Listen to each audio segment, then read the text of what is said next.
Yes. According to Gallup, young adults have more favorable views about socialism than older generations. I'm not surprised. As I said, my brother is older than me. He runs the family hotel, while I have, until recently, always worked for someone. So he and I have rather different views of capitalism.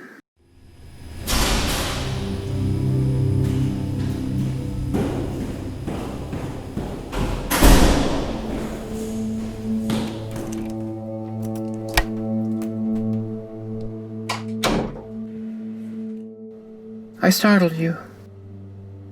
I see you're still playing with the whole Oracle of Sollace look. It was Doug who first dubbed me the Oracle of Sollace. After the Blanchard incident, I showed up at his door wearing this mask, and it reminded him of the old ghost story. Are you going to keep that mask on? I still haven't healed. Are you going to keep yours on? It's best if I do. I've been exposed to the virus. I got tested on my way to work, but I haven't heard the result. Then you shouldn't be here. My office isn't in a public area, and I have work to do. Then I'll be very brief. These last 2 weeks, the hotel has been almost full, so I wanted to know 2 things. Were we returning to normal capacity, and did he plan to reopen this floor? The answer to both questions was no, but what disturbed me is that we had been nearly full thanks to spring break. A bunch of college students convinced that they'd never get the virus. Did they get the virus? Yes. Doug didn't want to fully book the hotel, but we needed the business. A year of pandemic has crippled the family finances. He pointed out that if our family lost the hotel, the families of those who worked here would be hurt. I asked if he felt responsible for them. I am responsible for them. I'm their employer. You're not a good capitalist. The hell? Other hotels are doing better than us. Other hotels don't pay their people as well as we do, and they cut staff when the pandemic killed tourism. We had cash reserves to take care of our people, but that's almost gone. Good thing you don't spend too much on administrative overhead. What do you mean? You don't spend a lot of money on yourself. Look at this office. It's in the basement. The janitor is just down the hall. The laundry's just down the hall. A good capitalist would have a wood-paneled office with ornate furniture.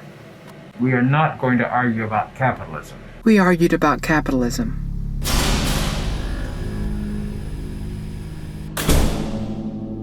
You always seem to have a beef with capitalism. A beef? I have a whole cow.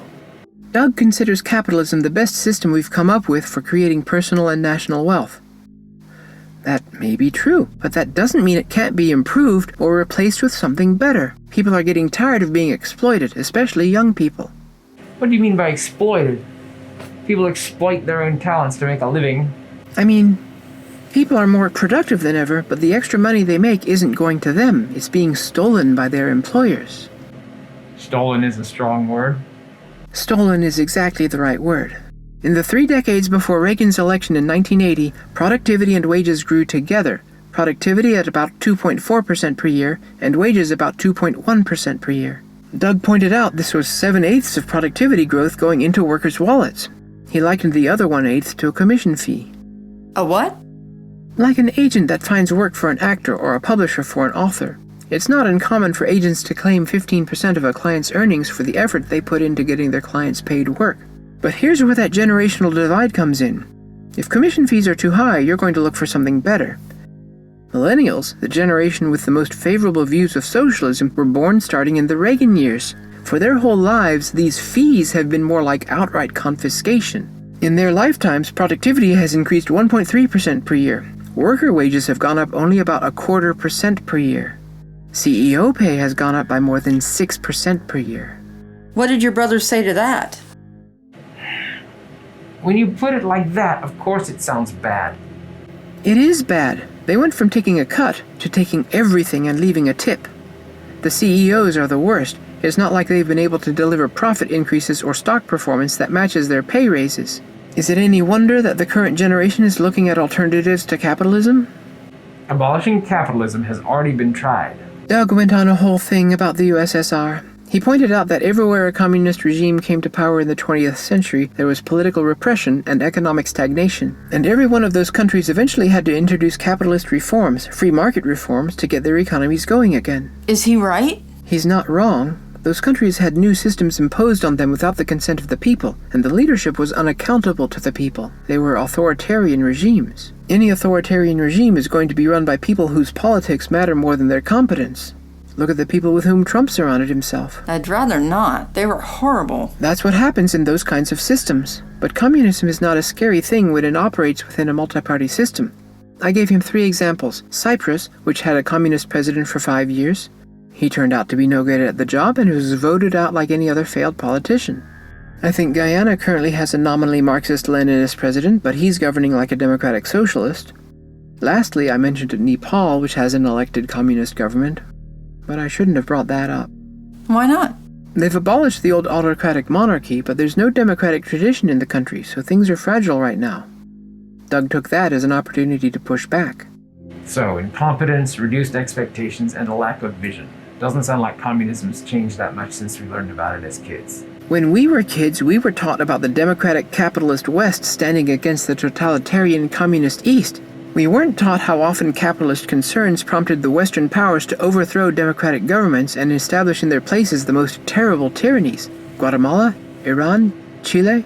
Kids are taught the basics. We get the details when we hit college. A lot of people never go to college. They never get these details. We teach them about the virtues of democracy, and then we send them into the capitalist workforce, where every workplace is a little autocracy. They work for their lord in whatever feudal fiefdom will take them on board. Doug did not like me equating the business world with feudalism, but I thought it was a valid analogy. Feudalism is a pretty old system of rule. You sure it applies here? Well, your bosses own the place and can have you thrown out if you don't produce. Not if we revolt. Isn't feudalism a bit European anyways? These days, many Europeans live in mixed economies. Depending on the country, you can find strong unions with representation on the board and a say in working conditions. We don't have that here. I pointed out to him that Americans today are exposed to some of the harshest consequences of capitalism. Like what? Full supermarkets with too many choices? You mentioned college. In response to market pressures, universities across the United States are shrinking or eliminating their humanities programs. Politicians talk about STEM as if that's all that matters. Conservative politicians in particular seem eager to turn universities into glorified vocational programs. Don't you want people to get good paying jobs? Given the size of student debt, they need good paying jobs. Well, there you go. Trouble is, they're not always available. What would you do? Rather than push students into debt, I would prefer that students of public universities have their tuition 100% paid for from public tax money. It doesn't make sense to have people pay money they don't have to get an education which may or may not land them a higher paying job. To me, it makes more sense for people to pay for their educations through their taxes once they actually have those higher paying jobs. We have taxpayer-supported universities already. Do we really? The year I graduated, the state's contribution to the university's revenues was 15%. That's basically a private school that gets a gratuity from the state. Yes, but if governments pay for tuition, universities will just keep increasing tuitions. No, they won't. What's to stop them? I didn't have an answer for him. I don't know how a more just educational system would work. I want people to have a chance to study and maybe work in a field they find fulfilling, instead of having to find a job they can't stand for money they need to pay off student debt. I like working, but I hate having a job. Does that make sense? Yes. Nobody wants to do work that doesn't matter to them. Alienated labor is bad. People are forced to do work they don't enjoy because they don't have the basics to survive. And our system doesn't let them find their talents. It just trains them to work for other people. I think I'd be happier if I could be self-employed. I mean, I would love to be a full-time barbarian and horse trainer, but the risk... America is cruel to people who start their own businesses and fail. We have practically nothing to help them get back on their feet. Doug didn't like me using that word, cruel. Cruel is the right word, and as long as America's values are based in capitalism, we will be a cruel people. I don't think that's a fair characterization of Americans. How else would you describe a people who allow their fellow citizens to die of treatable diseases, who force the elderly and infirm to work themselves to death for lack of a decent pension, who burden the young with debt peonage and children with the risk of being murdered in their schools? We could do something about these issues, but we don't because we value money more highly than people. You know what you mean. I don't know how to explain to people that they should care about other people. But these are moral issues. People should be hearing about morality from their churches, not their governments. You're not going to get any morality from churches, at least not the politically active ones. The most political Christian leaders and the most Christian political leaders agree that the poor and downtrodden should remain that way, with no help from the society of which they are a part, unless some generous stranger chooses to help. Jobs are better than any help from the state. You took me to that play with the Salvation Army and the munitions plant. It made the same point. Shaw, Major Barbara, yes, jobs are better than charity because labor is the source of all value. Some labor is more valuable. Whether we like it or not, the market determines value. The product of labor isn't always something that can be sold. There's a lot of things that still need to be done, whether it makes money or not. What governments produce doesn't have dollar value, but it's still worth producing. I said that, and then Doug pointed out that I used to hang out with anarchists, so it was strange for me to be making a pro-government argument. He doesn't get that anarchists want to abolish unjust hierarchies. What would be a just hierarchy? Well, if there's a crisis, it helps to coordinate a response. You don't want everyone randomly throwing water on a fire. Or if there's a big project that needs to be done, people will have different types and degrees of expertise to offer. Hierarchies should exist where they are useful. For that matter, governments should exist only as long as they are useful to the people in their jurisdictions. Too many governments exist solely to enable the looting of their populations under capitalism. Did you say that to him? Oh yes. I bet he loved that. He asked if I was a Marxist. Are you a Marxist? I think I'm too heterodox for any label. I just describe what I think and let others label me. Doug used the word Marxist because I used the word looting to describe what CEOs do when they extract personal wealth from a corporation just so they can have more than other CEOs. I take it Doug doesn't do that as CEO of this hotel. No, there's nothing to loot here. Granddad could sell this place and be an instant millionaire, but too much of himself, of the family, is here. We'll never be rich, but running this place makes Doug happy as it made Granddad happy, and it's a place to which the rest of the family can retreat in troubled times. Like you did. Like I did. But a lot of people who work are simply having the value of their labor looted, so it can be added to some rich person's hoard somewhere. Governments have made it too easy for rich people and corporations to simply hoard money. That's why we need the guillotines. Maybe. The very rich have more money than they could ever spend. That unspent money is simply removed from the economy and does no one any good.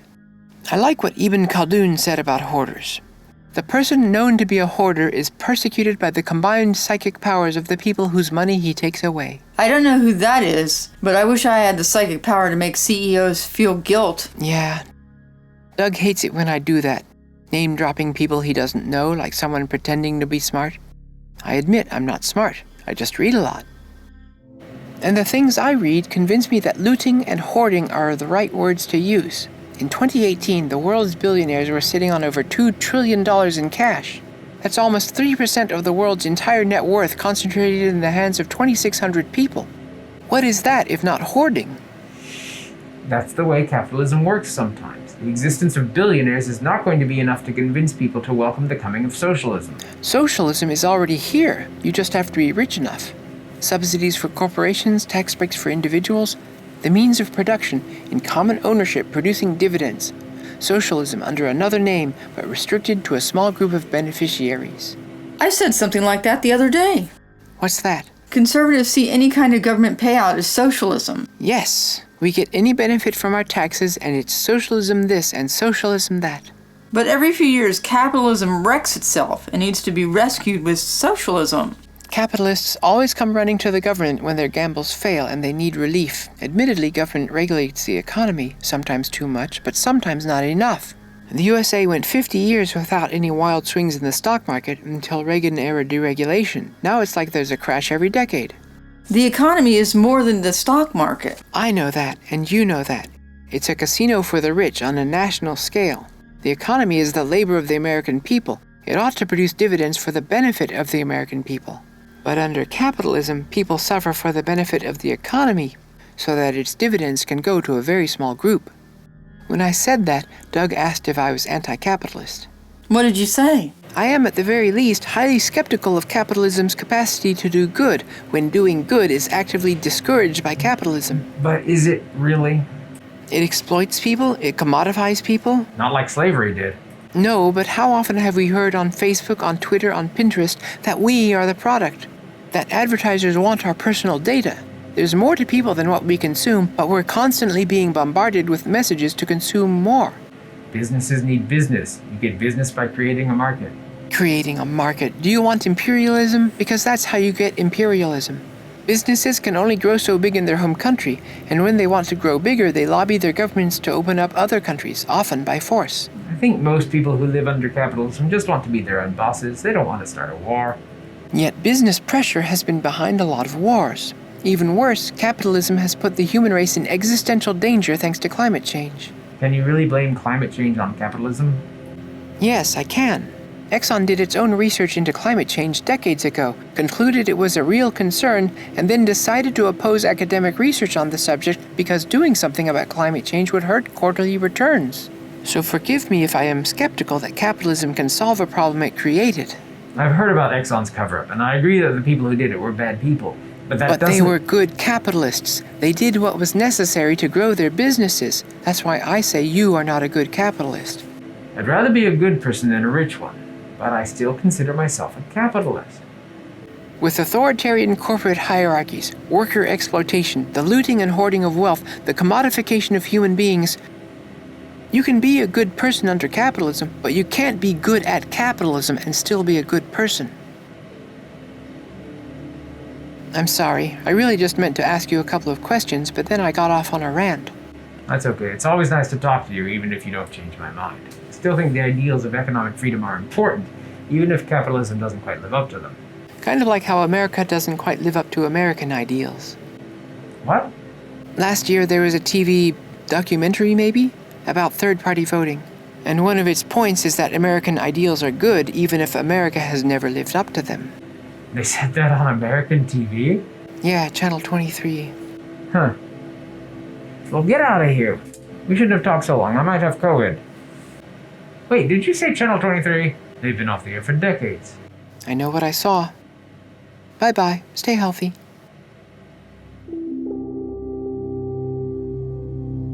Accurate wealth data can be hard to come by, so don't rely too much on the Gini coefficient alone when measuring economic inequality. That's all we have time for this week. Next week on Eat the Rich, I'll show you how to prepare a nice landlord ovan. No matter how much you want to run a landlord over with a van, there are better ways. Until then, om nom nom. Been scaring the guests again? They've gone home. The hotel's empty again.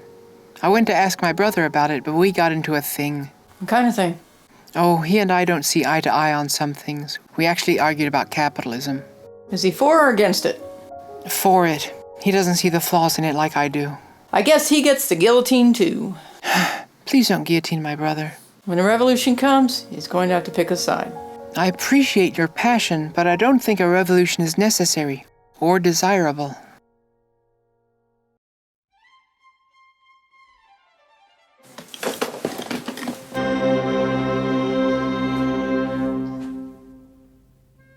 You don't see the need to do away with the system because you're bourgeois. Bourgeois? Me? Yes, you. Put the damn champagne down. I don't know when you were last in the workforce, but it does suck. I've worked.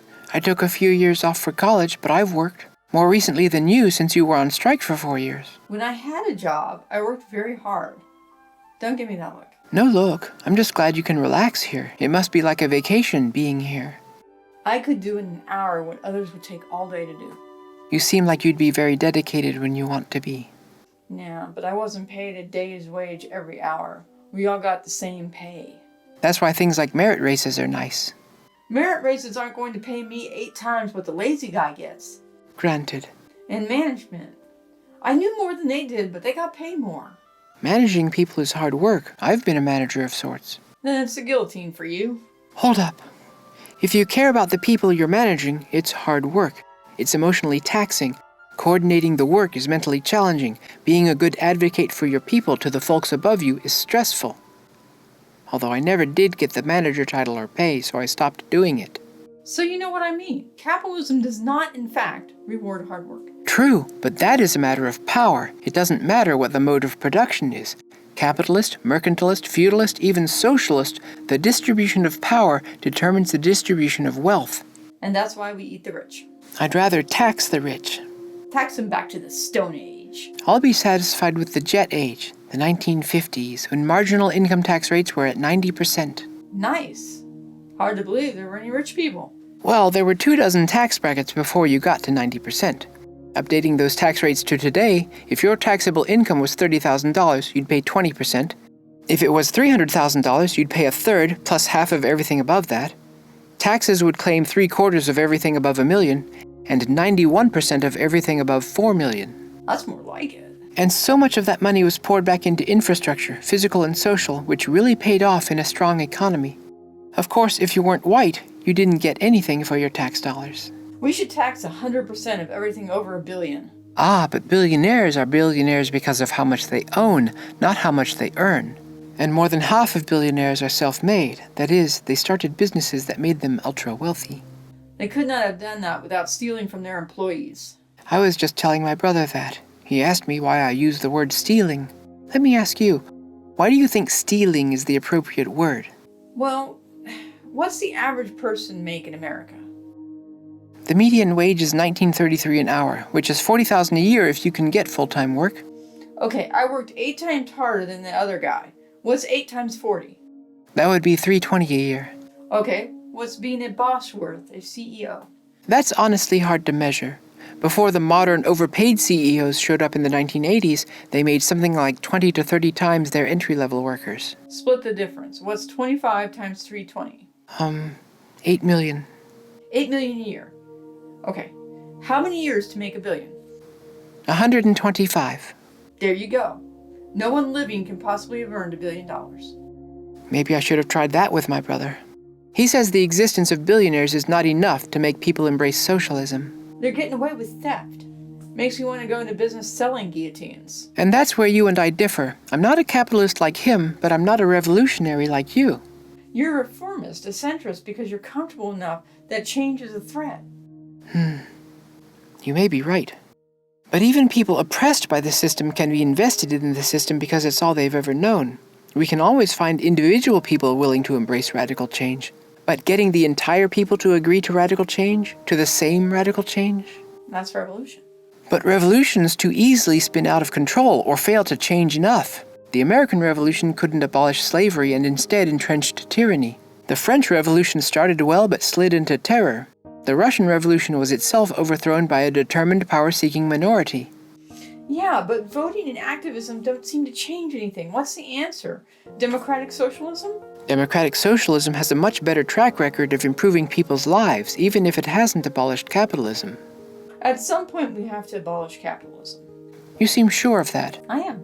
Capitalism keeps going off the rails. We keep fixing it. Right, it can be made to work, to produce prosperity. Until the greedheads take control and they run us off the rails again. It does seem like a never-ending cycle going round and round. If we keep pretending we can make it work, the cycle will never end. What is that? This? It's a sequin backdrop. We've got a few of these. This one's new and still shows the folds, so I'm going to hang it up in here and let it stretch out.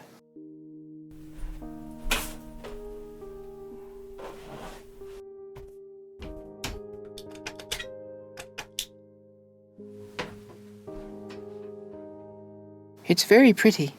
Yeah, it is. Is your brother older than you? Yes, and I think somewhere in that age difference is the start of a generational divide on views of socialism and capitalism. Generational? Yes. According to Gallup, young adults have more favorable views about socialism than older generations. I'm not surprised.